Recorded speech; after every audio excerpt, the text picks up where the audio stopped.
want to turn to the war between Israel and Hamas in Gaza. What is your view of this war? I think when you call it a war, you're doing a disservice to the people who are having their limbs blown off by some of the most advanced technical weaponry on the planet. It is a genocide and it is disgusting. And it doesn't matter which side of the political spectrum you fall on. When you observe a genocide in front of your very eyes, you should be disgusted. Which side is waging genocide? The Israelis are genociding the Palestinians, and you know it as well as everybody else does. I don't know that. Well, then it seems like your bosses are not allowing you to know it. What do you think of what Hamas did on October the 7th? Why are you starting the story in the middle, Piers? Didn't. I just asked you about the wider war. I'm now asking you specifically about Hamas. I cannot professionally answer that question without talking about the context that led up to October 7th. Well, nothing, to my mind, justifies what happened on October the 7th. Nothing justifies what happened before October the 7th, Piers. This is the exact point. So you're talking to a man, I don't know what answer you expect from me, because let's forget the fact that I'm a Muslim. You're talking to a man who is fighting oppression to the best of his ability because he believes that the people in charge of the world are enslaving us all, to the point where I detriment my own life. I end up in a jail cell because I'm speaking against oppression. Then you're asking me what I would do if my family was blown to pieces. You're not in a jail. Hang on. You're asking me what I would do if another government came along and blew my family to pieces? You weren't put in a jail cell because of any oppression. Absolutely I was. No, you weren't. Of course you I were was. put in jail cell because you've been accused of serious sexual crimes. I would not have been accused if I was not monumentally successful in speaking the truth. Let me ask you again. It's a simple question. Some people can answer it straight away, including pro-Palestinians people I've had on my program. Many are very quick to say absolutely. Do you believe Hamas are a terror organization? And that's a very interesting question, but I think you're peddling asininities. Well, just answer the question. Can somebody do me a favor? Google asininities and find out if it's a word. I know what it means. If it's not, make sure it's added to Webster on Top G's orders. Okay. Just, are they a terror group? You're peddling asininities because I'll tell you why, Piers. Let me answer the question. No, I'm not. Of course you are. It's a simple question. That's like me asking... I'll tell you why I asked. Because the UK, where you were born, prescribes Hamas as a terror organization. They also prescribe me as dangerous to children in schools. Let me explain something to you, Piers. You're not prescribed as that. If I were to sit here and say, is stealing wrong? And you'd say yes, and I go, but what if the person stealing is trying to feed their family, and if they don't, their family are going to die? Is it still wrong? You're trying to take a very nuanced and complicated argument and reduce it down to one sentence, which is failure. You're trying to equate stealing with a mob of terrorists breaking over a border, going to peaceful... Is that what Israel did? Wait a minute. A mob of terrorists breaking over a border and killing people. Is that what Israel did? Going through a border on October the 7th. Oh, October the 7th. Massacring young people at a festival, massacring families in their homes in a kibbutz, setting fire to them, cutting their heads off, killing babies. Oh, killing 40 babies. That was true. Well, fine. Were the babies vaccinated?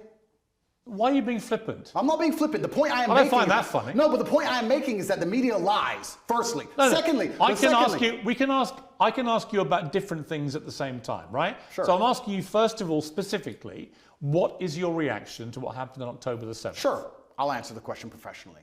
I do not condone the loss of human life on either side. I think anybody doing anything which directly damages civilians is disgusting and abhorrent. However, I would be an amateur if I could not sit and pretend I do not understand the motivations behind either side. This is not even me taking a side. I understand why Israel is doing what it's doing. I understand why Palestine is doing what it is doing. However, I still call the Israeli actions absolutely abhorrent and genocidal. Okay, we're going to come to Israel's actions, I promise you. We will ask that question specifically. But in terms of what Hamas did on October the 7th, do you accept that was an act of terrorism? It's an interesting question because once again... It's not really. It is. It's a very straightforward question. Because you're the person who would have called Nelson Mandela a terrorist while he was still in jail. And one person's terrorist is another person's freedom fighter. I wouldn't have called him that. For me to answer the question... Yes, you would have.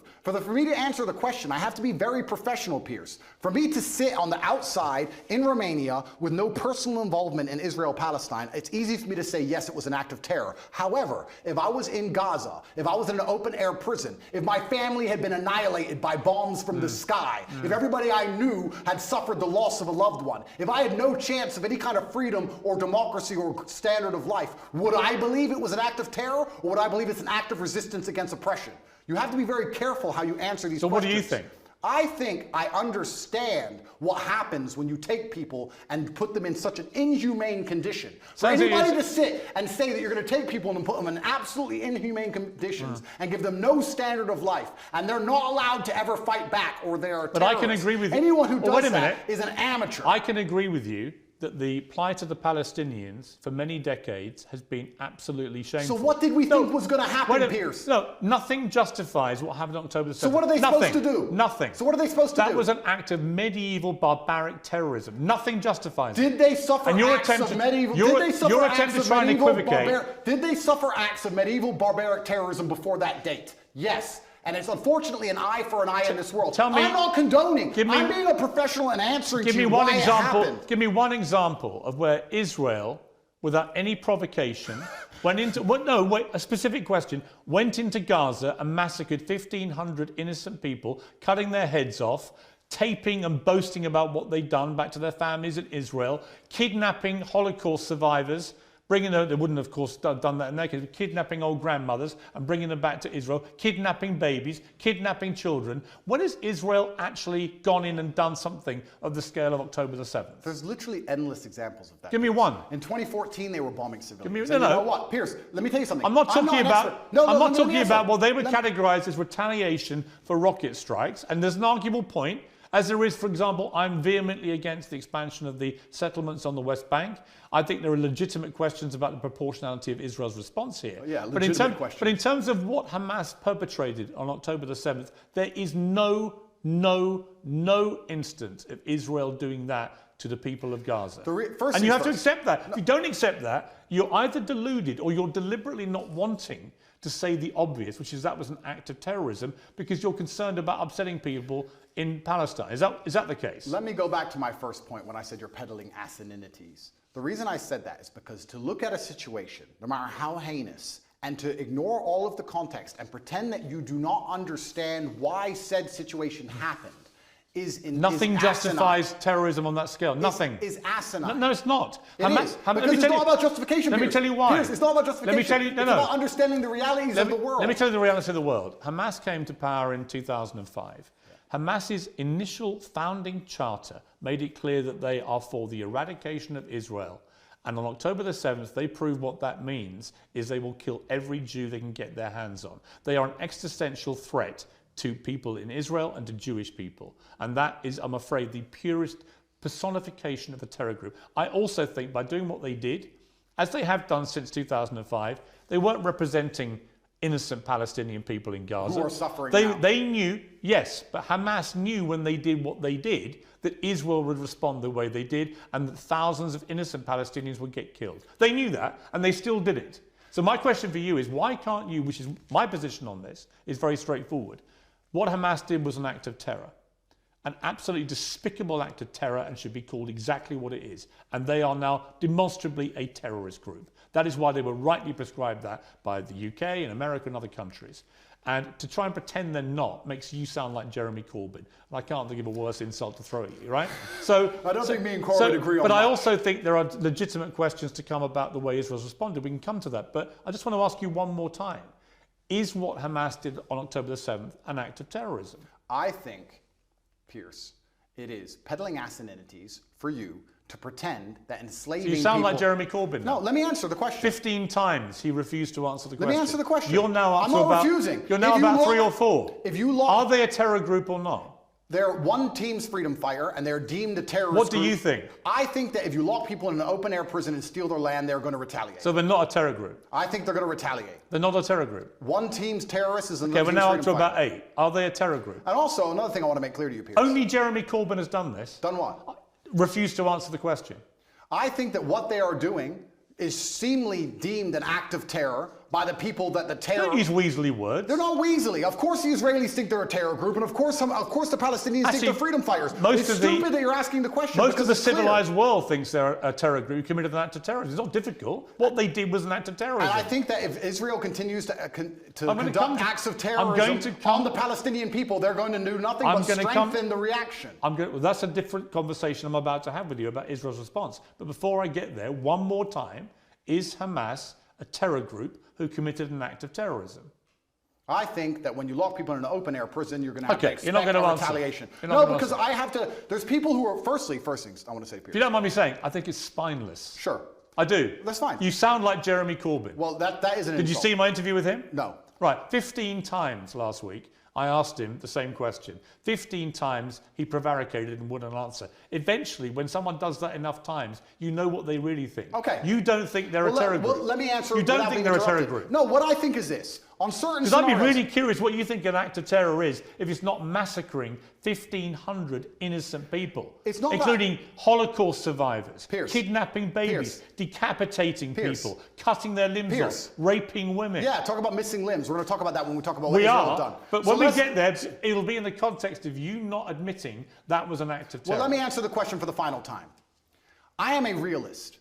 And as a realist, sometimes you do not come to the conclusion of labeling good guys and bad guys. The world is not black and white. Hamas are bad guys. No, the world is not black and white. The world is actually very gray. Anybody who sits and thinks there's clearly Nothing a grey good about guy, there's nothing grey about what Hamas did. and clearly a bad guy does not understand how the world works. And as a realist, what you do is you look at scenarios and you understand why they happen, how unfortunate they are, how unfortunate the loss of human life is, how civilians die on both sides, how innocents are dying in a chess game played by the elites on both sides. Both sides, you have innocent people who didn't even vote for the person making the decisions, who are ensuring their death, signing their death warrants. It's unfortunate on both sides. But listen, sir, you would not advocate Russia doing any of the things to Ukraine that Israel is doing to Palestine. You would not sit here. Russia has been doing exactly that. Russia has not done a fraction of the things to Ukraine that Israel has done to Palestine. Russia illegally invaded a sovereign democratic country and has committed a barbaric rampage,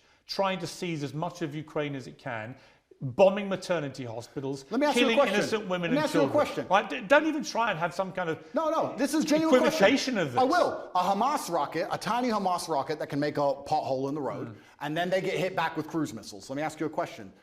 Ukraine sent a drone and it hit the Kremlin. A drone attack. It did nothing. It damaged some shingles. If Russia decided to then respond with a missile attack on a hospital and annihilate 800 people, it has been. Do you think that would be allowed? That's exactly what it has been. Would you advocate for that? Have you seen? Would you support that Have reaction? you seen the state of Mariupol, which they leveled to the ground? The Ukrainians did level it. Correct. No, the Russians. 2014. The Russians leveled Mariupol. And my question to you is, would you advocate those reactions? Let me ask you another question, Pierce. This is a genuine question. Let me ask you a question, because I want to understand your point of view. It's actually my interview of you. Yeah, but you tried to understand mine. I just want to understand your point of view. If I believed, or if Israel believed, that one of the people in your house was a terrorist and decided to destroy your entire house and kill your entire family, would you sit and say, well, maybe there was a terrorist inside, I accept that? Or would you be enraged? Genuine question. I don't think you can take an individual person's response. Well, it's a bunch of individual people in Gaza. They're people, individuals with thoughts and dreams and aspirations which are being annihilated. 15-year-old girls without legs because of cruise missiles. Let's come to that. They are individual people. They're not cattle, Pierce. Let's come to that. They're people. Right, and so were the people in Israel on October the 7th. And that's why it's so heinous, which is my exact point. But not heinous enough to reach your bar of terrorism. It's not about reaching bar of terrorism. It's understanding why things happen. By not saying it, you've made your position clear. Just as Jeremy Corbyn did. And to pretend you're any different is ridiculous. Let's move on to Israel's response, because there are legitimate questions about this. Hamas embeds itself, 35, 40,000 terrorists in my estimation. You can call them whatever you like. And they're embedded amongst the civilian population, predominantly in northern Gaza. We know from intelligence over the last 20 years, which you won't believe because the Matrix has made it all up. Correct. We know from intelligence that historically Hamas likes to embed itself, particularly around things like schools and hospitals and mosques, because that makes it more difficult if the Israelis attack. Yeah. Now, Israel has killed nearly 12,000 people in its response, right? There are many people around the world demanding a ceasefire who think that is a ridiculously disproportionate response to what happened. Well, it was genocide. They would want to kill everyone in Palestine. They don't. They just want to drive them all out. Whereas Hamas do want to kill every Jew. That is actually what genocide is. You know what's actually interesting? Because you've spoken about this subject with people who actually understand the conflict better than I do. Mohammed Hijab understands it better. Low-key understands it better. I'm talking from a very general humanistic perspective, because I don't understand the absolute intricacies like they do. Do you know what genocide means? Of course I do. Right. Genocide means you want to eradicate an entire people based on race or ethnicity. Israel clearly doesn't want to do that to the Palestinian people. Clearly not. If it did, it wouldn't tell 1 million of them, as it turned out, who moved south. Now, there are arguments about whether to attack them as they moved. Well, some people got hit as they moved. Oh, some people got hit. Yes. Some people got hit. You know what, You know Andrew? what happens? You know what, Andrew? Wait till it's your son, son. You know what? Wait till it's your son. I agree. And you know what, Andrew? war is horrific. It's horrific. The question is it a just war for Israel to go after Hamas? And if it is, and you believe as I do, Hamas has to be got rid of, how do you do that? If you don't do it the way Israel is doing it, how do you get rid of that terror group? Now, you won't agree with anything they're doing because you can't even categorize them as a terror group. No, the reason I won't agree with them is because I'm a human, Piers. And please let me answer this without being interrupted. You didn't answer my earlier question for a reason, because you knew that you couldn't answer it without proving my point. The question about the fact that if they decided to cruise missile your house because they thought somebody inside was a terrorist, you would not accept the loss of your family that you have raised. You would not accept that. Of course I wouldn't. Okay, absolutely. So let me answer this as a professional. What's funny is I'm a humanist. Like I said, a professional what, by the way? The professional. Please let me answer. Let me answer. What are you? What are you speaking? You say you're speaking to professional, and I'm talking about this from a humanistic perspective, right? And like I said, you've talked to people more knowledgeable than me on the details of the subject. Right. Listen to me very carefully. I thought we lived in a democratic society. You just said 35,000 Hamas terrorists, and this is the thing that's most upsetting to me. This is what genuinely upsets me. Israel intelligence will say a guy's a Hamas terrorist. Has that guy gone to a court of law? Has there been a democratic process? Has he been proven to be a terrorist? No. They've just decided from their intelligence that couldn't see an invasion coming from hundreds of miles away. So this intelligence is actually it's not great. No. So they've decided this person might be in intelligence without court case, without any kind of democratic process, and because of that, they've decided to annihilate civilians along with him, and it's all just collateral damage, and nobody should care. That is not a humanistic perspective. And that is disgusting. And any person in the West who is advocating for that is a hypocrite. Because if it was turned on them, if the American government said, we think the person in your shopping mall, one of the people you were shopping alongside in the mall, might have committed a crime. We didn't take them to court. We think they might have. So we killed your whole family. Get over it. So the last time is a clown and a hypocrite. So the last time. What do you expect full-grown men to do? I'm about to respond. What do you expect full-grown men to do when you kill all of their families and leave them locked in an open air prison? Let me respond. The last time that Jewish people faced an existential threat was in World War II. And the Nazis, who wanted to take over the world and kill every Jewish person, the Nazis were ultimately defeated by Winston Churchill leading the Allies. And Winston Churchill, in the process of defeating the Nazis, killed a lot of German innocent civilians in the process. Do you think that was justified? Let me ask a question. Was it? No, I asked the questions. Was it justified? Sir, I believe, and let me just get this right in my head. Yeah, think about it. No, I don't need to think about your question. I believe that the Nazis, which were obviously heinous, I'm not advocating anything they did, it's disgusting, the Nazis. I'm glad we beat them. I'm actually a huge fan. Were they terrorists? Yeah, they were. Right. So I believe that they were... So when you massacre Jewish people, you're terrorists? Except when you do it in Israel. When you try and conduct genocide on a populace because you don't want them on land you say is yours, then you are terrorists. It's exactly what Hamas did on October the 7th. Exactly what Israel had did before that. So you've literally just described what Hamas do. You just described what Israel do. They're trying to genocide the Palestinians as we speak. And this is the exact point. So Israel... No, but to say... Hang on, so you think Israel are terrorists? I think that what they're doing now is disproportionate and genocidal. Is it terrorism? It's genocidal, so I guess that makes it terrorism. It's genocidal. So they're terrorists for responding to an act of terror, but the people who committed the act of terror are not terrorists. The way in which they're responding... You see the problem in that argument? No. Really? Piers, what they are doing now... Slaughtering 1,500 people in the way they did it is not an act of terror by terrorists, but a response from the people who are on the receiving end, rather like the response of the Allies in World War II to what the Nazis did. That apparently is the only act of terrorism. Didn't you say 12,000 people the Israelis have killed thus far? Yes. I saw a video of a 15-year-old girl with no legs begging to die. Yeah. She was begging to die saying, I have no future because my parents are gone or my legs are gone. It's horrific. I have no future. No, but you say that, right? You talk about numbers and statistics and you say a few people got caught. You don't think of Gazans and you don't think of as Muslims and Palestinians as individual people. Oh, yes, I do. No, you don't. Because if you did, you would not be happy with what's happening. Don't you dare say that about me. Well, okay, then don't group them together in numbers. No, I've spoken for many years about the plight of the Palestinian people. I think it's outrageous that Israel has any control over their ability to function with water, with fuel, with other energy, and so on, and food, and so on. That's interesting. So if you were in Gaza as a Gazan male of masculine fighting age, and you believed the things you currently believe, what would you do about it? I'm just asking. You know what? Nothing justifies the terrorism we saw. I never said you'd be a terrorist. I'm asking what you do. No. I understand why people in Palestine feel oppressed. I understand why they want freedom. I understand why they want the same rights as the people in Israel. Then here's a perfect... On that we agree. Absolutely, but nothing justifies what happened on October Well, the 7th. here's where we disagree, Piers, because as a professional, when we both agree on the point that the people inside of Gaza are being oppressed and that their life is being detrimented and that they have no way of getting out, Yes. we, as a professional, And I do agree with that. I understand pressure cookers explode. You're pretending they shouldn't. You're saying that they should never explode. Nothing bad should ever happen. saying nothing justifies terrorism. We should just be allowed to subjugate them No, for no. endless years and nothing happens. No. And I'm a realist to understand that pressure cookers explode. No, you're not. And that's what No, happens. you're not. We need a solution to the problem or it will continue to happen. You're not a realist because actually you are not accepting that what they did on October the 7th was an act of terrorism by terrorists. You won't accept that. You think actually they're freedom fighters doing some kind of resistance. And I say that is ridiculous and shameful. That's the difference between us. I understand that pressure cookers explode, Piers. Right. So you think it's perfectly reasonable what happened there? I don't think it's reasonable. I think it's a shame. Natural consequence. I think it's a shame.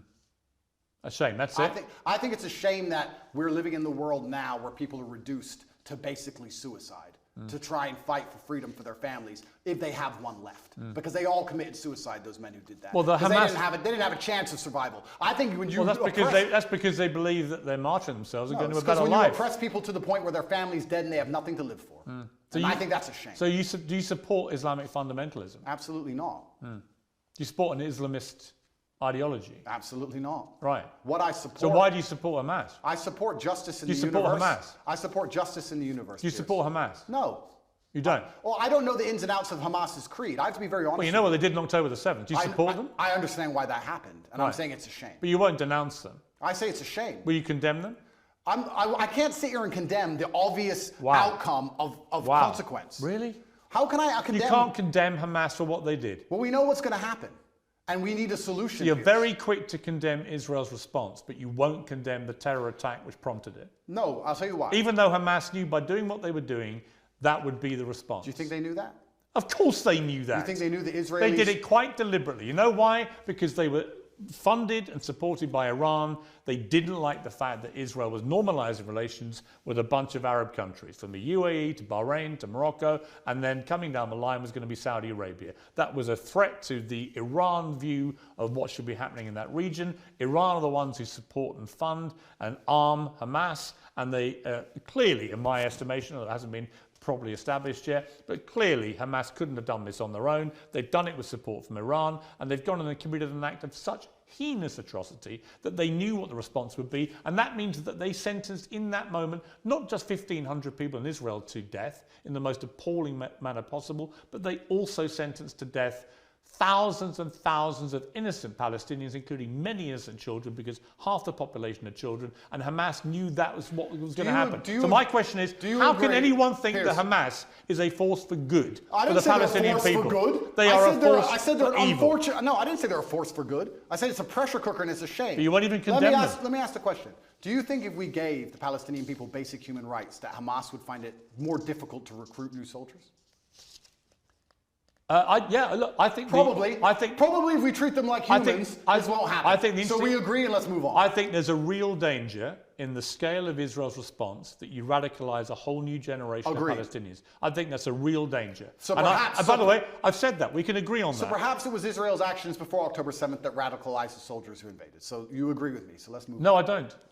No, nothing justifies what they did. Let me ask you about the reaction that you've had from certain people who I think at one stage you had a good relationship with. Sure. One is Jordan Peterson, and the other one Ben Shapiro. Let's talk about Jordan first. Sure.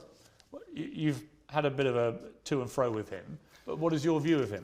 I think Jordan and I actually agree on many issues. I think the enemy of my enemy is my friend. I think we have a lot more in common than we have that we disagree on. We have different views of the world on certain things. I think we approach him from different places. He's far more in his mind, whereas I've been more in a physical realm than he does. I have nothing against Jordan. I don't dislike him. I do find it, and I must be honest, a bit disingenuous and hypocritical that he speaks mental strength and then ends up addicted to an antidepressant. I don't think he should ever take antidepressants ever. I've been through worse than what he's been through, and I didn't take a single drug. However, I have nothing against the guy. He says very intelligent things, and I'd be interested to argue with him or discuss or debate with him, but I think we'd actually agree on most points, to be honest with you. I don't think he may be unhappy with somehow how I've lived my life and some things I've done, but we've already discussed the fact that I come from the lowest income area of the UK and most people around me were selling drugs, so at least I didn't do that. So I'm not going to allow somebody who's a professor in a university who's had an easy life come along and tell me how people from the streets should survive. You have to find a way out. Just get rich or die trying. But I have nothing against the guy.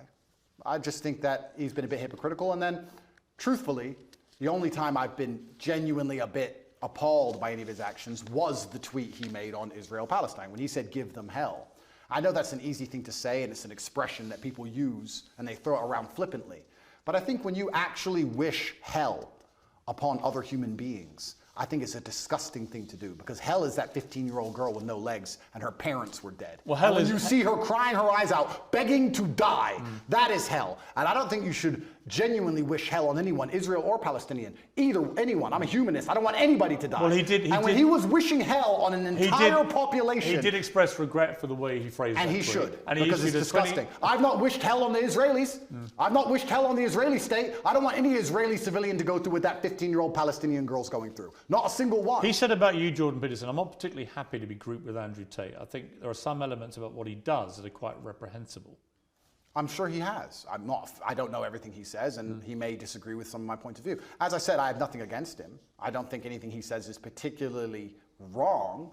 I think that he's hypocritical because of the antidepressant problem, and I think that the fact he wishes hell on other humans because he gets emotionally involved in a conflict, which within 2 minutes of it sparking off, he's wishing genocide. I think that says a lot about his personality. But overall, when he speaks at length, a lot of the things he says are pretty well thought through and pretty constructive. I have nothing against the guy. Let me turn to Ben Shapiro. He said, let me assure you, as someone who's not pimped women and bragged about it, that morality requires that those who rape women and kidnap women must be eradicated, not negotiated with.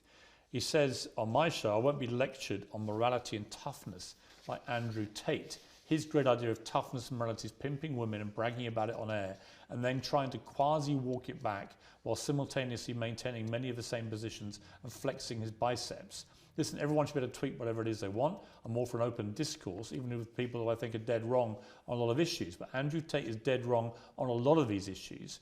And the particularly ridiculous posturing about being yes, you're very tough when you want people to make peace with terrorists who just murdered their children, very, very tough. What do you say to that? So Ben is a warmonger. Ben has been wrong on basically every single issue you can name. He was with you with the vaccine and every other war. Ben is always calling for other people's young men to go and die in some war. He seems to love it. I don't know if he has short man syndrome, but he's always behind his desk calling about how important it is that big, strong men like me go and die. And the reason he tweeted that and said that is because when Hamas and Israel, very early in the conflict, I think it was 3 days in, were discussing possible peace talks, he tweeted, no, absolutely not, f them, kill them all. And I said, Ben, as a man who's done his own fighting, because I've had a life of pain and violence, listen to me. Peace is always worth a conversation. What I said is that we should always be prepared to at least discuss peace. He, because he's a warmonger, said, no, peace is not worth a conversation. You're this, you're that, da-da. Because he's always sitting behind his desk. He must have a booster chair, and he's always running his mouth trying to invoke violence and call for war. And I find it kind of hypocritical, because a man who's so small he would die if he was slapped on the street, sitting behind a desk and screaming for other people to be annihilated, I think is kind of, it's worse than hypocritical. I believe it's insane. I believe if he was sitting here listening to this, he would say that what he's screaming for is for Jewish people in Israel to defend themselves. And he's a Jewish man. All Ben does is call for war. And I agree. Defending yourself. That's not all he does. That's all he does. And calling for war and defending yourself is very different than genocide. And Ben, like I said, overall, most of Ben's worldviews and mine probably align. We don't align on the religious sect, we don't rely on the religious points, fine. But our overall worldviews about how society should function probably align on many of the key issues. I don't have a beef with Ben, and I don't watch his show, and I have no idea what he talks about a lot of the time. But what I do know is that every time I turn it on, he's calling for someone else's son to go and die in a ditch somewhere for his interests. And I don't like people who are not advocates for peace. Blessed are the peacemakers, said Candace, who is far more intelligent than Ben will ever be. And she is completely right. He replied that rhetoric, starting an argument with me, when I said we should talk about peace. I say we should talk about peace. He calls for the death of civilians, and somehow we're asking why my point of view is seen as abstract. It's insane. Why can't we all just sit down and say the fighting must end? Why can't we do that? Why can't we sit and say, nobody should be dying, let's stop using the most advanced military weaponry on the planet to blow the limbs off children? Why can't we say that without being deemed some kind of terrorist sympathizer or anti-Semite? It's insanity. Trump came along and didn't start a single war. He's the only one who didn't. And they're going to come along him and make him a bad guy. When a new president comes in, it's just endless war and death and killing. Have you seen a dead body, Piers? Have you seen people lose a limb? It's disgusting. I know what's happening over there. Have you seen that? I don't need to tell you about the parts of my history that I'm not prepared to share, Piers. I said it to Ben. I said people who have done their own fighting and seen their own violence and have seen people bleed out in the street from a stab wound are not going to be so smart and so quick to sit behind a desk and call for the death of innocent people. It's disgusting what's happening. I don't want anyone to die on either side. And when I come along as a peacemaker and say this is insane, because he's a warmonger, because he has chosen blinkers and sees one side of the argument and refuses to accept the humanity of Palestinians, he says I'm a bad person for calling for peace. Well, you know why? Because he'll probably listen to this interview and say, this guy can't even describe Hamas as terrorists. If Ben Shapiro thinks bad of and if you don't think what happened to the people in Israel on October the 7th is an act of terrorism, did I not just say then you are, I want all people then to you stop are just dying? You are just as partisan to one side as you believe Ben Shapiro is to the other. Did I not just say I want all people to stop dying? Piers, don't interrupt this. It's 2 sentences. I want all people to stop dying. However, I understand what is going to happen when you create a pressure cooker. That is my answer, and it's extremely professional. I don't want anyone to die, and because I don't want anyone to die, because I'm a peacemaker, because I'm a humanist, I understand you cannot lock people in an open-air prison for an undetermined period of time without provoking terrorism. So out of interest, what would you have done if you'd been in Israel after October the 7th? That's a really interesting question, and I think there's people who are more qualified than me to answer. Given that Hamas last week said, we're going to try and do the same thing again and again and again, what would you do to defend the people of Israel? Good question. They have the Iron Dome, which is largely effective. I think that their border security is usually effective. It's very interesting that it wasn't on this So you would day. say they would do nothing then, other than tighten up security? I think if I was truthfully, I'll answer the question. If I was truthfully in charge of Israel, I would have found out how our border was penetrated. I would have made sure that was impossible to do. I would have had large conversations and discourse during that period, which would probably take weeks to ensure that my border was impenetrable because we were at no genuine threat of a repeat attack. And then I would make it clear that there will be some repercussion unless we can come to peace terms. I don't think Hamas doesn't want peace. Of course not. But I'm saying that's their stated position. Of course. So does it mean okay, peace you're with asking Hamas? what I'd do. I would have found out. First things first. I'm a man. So first things first, you fix the problem. Okay, our border's been penetrated. How do we make sure that doesn't happen again? Sure, How did it happen? Internal investigation. Of course. Let's make sure the border is secure. Now our civilians are safe. Our civilians are safe, which buys us time. Let's have a conversation and see if we can actually reason with Hamas. If we can't, then there might be some military intervention. Then what? But there certainly wouldn't be bombing hospitals, cruise missiling refugee camps. There wouldn't be any of the things that's going on now. Absolutely You not. wouldn't try and attack the people that No, did it. because this is a rushed and emotional response. And that's what I would have prevented. I would have made sure as a man I didn't make a rushed and emotional response. So you'd be more like Neville Chamberlain, trying to do peace with the Nazis and Winston Churchill trying to kill them. Well, yeah, that's an interesting question. You're an appeaser, not a warrior. Well, I still think I'm a warrior, but I think that when you're a warrior, you have to be very capable and... But that's what Neville Chamberlain's view was. We should do peace with the Nazis. You have to be very understanding of your power, and you have to use it responsibly. And just like I said earlier, when I'm trying to be responsible about what I say to the young men of the world, I would understand as Israel, I must be responsible with my massive military might to make sure I don't kill civilians. And I would sit and try and make a measured response, and I'd be a professional, and I would consider them human beings, and I would secure my border and try and come up with a plan better than, oh no, I'm mad, I'm emotional now, let's go kill everyone. I think that's the wrong response. Correct. I don't think that's the right thing to do. We've spent a long time talking. You're going to find out at some stage today or in the next few days whether you're going to get your possessions back. That'll either happen or not happen. But then there's likely to be a trial, and that will determine how you spend the next 10 years of your life, almost certainly, which is a sobering thought for anyone. When you look back on the whole arc of the last few years, you know, you've expressed some regret because of your turning to Islam, your change in your philosophy from a religious perspective. You've acknowledged that some of the stuff you used to do was immoral.